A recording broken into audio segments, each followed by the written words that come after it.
Hey everyone. So I know I just posted a video, but today I actually made some progress, more than anything, figuring a few things out, as well as some progress on the fuel line. So I thought I'd just talk about that quick. Um, so if you look carefully, you'll see that my fuel lines that used to be sticking up kind of by the passenger footwell aren't there anymore. And you'll also see I mounted my Holley fuel pressure regulator. This is the one I got, 12886. It seemed to have pretty good reviews on Summit, had all the features I wanted, and it's Holley, so you'd expect it to be a good product. I will say one thing that did not impress me about it was that it actually came with instructions for the wrong pressure regulator, so that's kind of disconcerting as far as their quality control goes, but hopefully the regulator itself works. So what I've ended up deciding to do, and you see I've got the return line completed. So basically I've got the return line coming from the passenger fuel rail. I've got this nice little fuel hose. Well, I'll talk about the hose in a little bit. Goes into the regulator, which came with its own mount bracket. I think it's a good quality. It's got 3 holes in it. I used 2, and I just decided to rivet those straight to this bracket here. And it's solid. It's not going anywhere. One thing to note, and I think I missed this before, is that it's got 2 inlet ports and 1 outlet port. So the outlet's the bottom. This inlet I'm not going to be using, so I need to get a plug to put in there, and it did not come with the plug. But this is going to be the manifold pressure reference, so I'm going to have to run a hose from there up to the engine. And so then from there, I'm running the hard line down. I'm gonna put another clamp in somewhere around here, but I want to wait to do that until I get the supply line in, because I may want to adjust things a bit. And then from there it goes back the same way that I've had it before. One of the cool discoveries, or well, just coincidences I guess you could say, is that there was exactly enough hard line to hook this up. I need to tighten it all down a little bit more, but there was exactly enough hard line to hook this up without making a hose for it at all, so I'm really happy about that. And then I've made a couple of decisions on the supply line. So if you remember, I had my Summit fuel filter here just connected to this hard line. That's the supply hard line. But right around here it was about to touch, and it was going to have to figure out what to do with that. So I've decided what I'm going to do is I'm going to get a short line section, 6 to 10, somewhere between 6 and 12 inches. Put that in place, connect the filter to that. That'll give me some extra room to put a little bend in to push that portion away from that metal there. And from there, I'm going to run it up to the front of the car. And this is what's going to make it look a whole lot cleaner, I think. I'm then going to run it over through on this cross member here, stop it somewhere around here, and then I'll make a hose coming up on this side up to the fuel rail over there. So I think that's going to look a whole lot cleaner, because one of the things I was hoping to avoid doing was having having this side fuel hose cross over and then have to figure out how to mount those in some way. I think this is going to look really, really nice. Other thing I did was I played around a little bit with the coolant temperature gauge, and my son was asking me how it worked, and so I explained to him how the mechanical pressure gauge worked, or mechanical temperature gauge worked. But then one of the things I did was I took a look to see which of the ports I was going to use. So Autometer includes these little adapter bungs. So I can attach the sender to either one of these holes just fine, and there's enough room that it won't bottom out. I haven't decided which one I'm going to use yet. I probably am going to wait on that until I start putting in the heater and air conditioner so that I can think about how I want to run the hoses for that.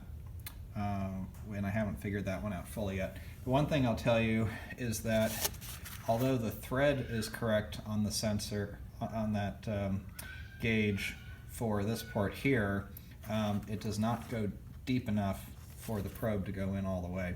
So this is really intended for the ECU's coolant temperature sensor, so that's what I'm going to put in there.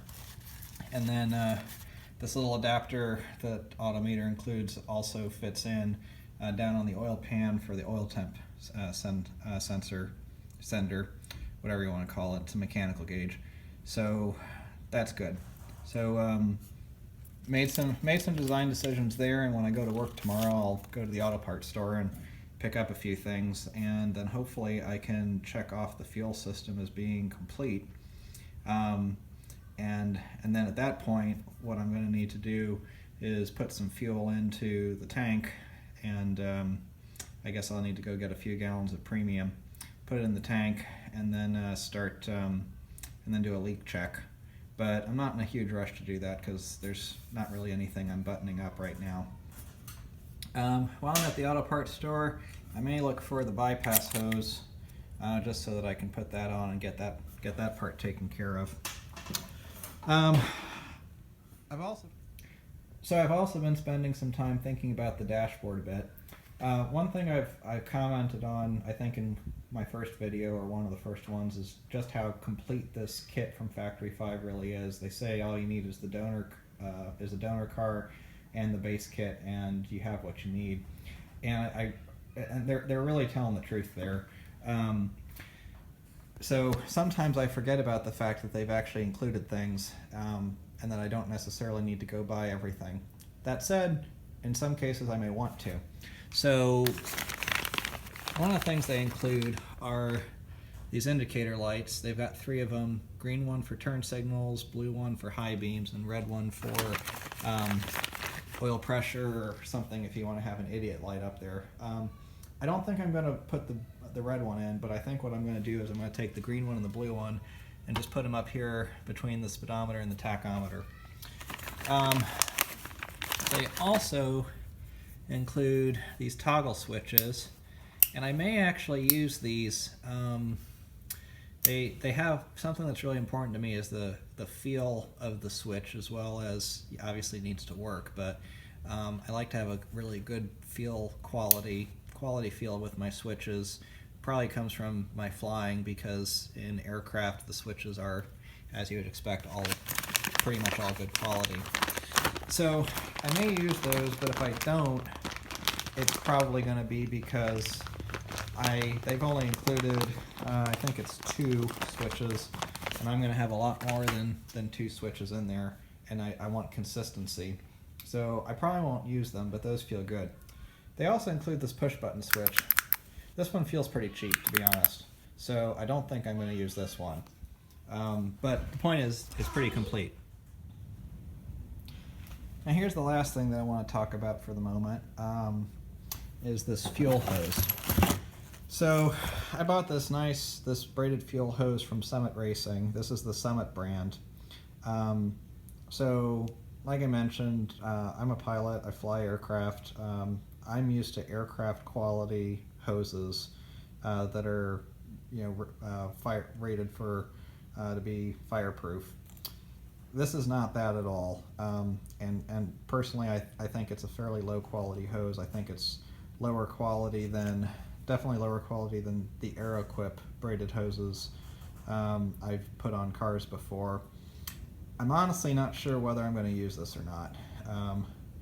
I obviously made the one hose, and I'll probably at least use it to start, but I guess I would say this is so Summit Racing brand fuel hose. I'll give this one a thumbs down. I wouldn't buy it again.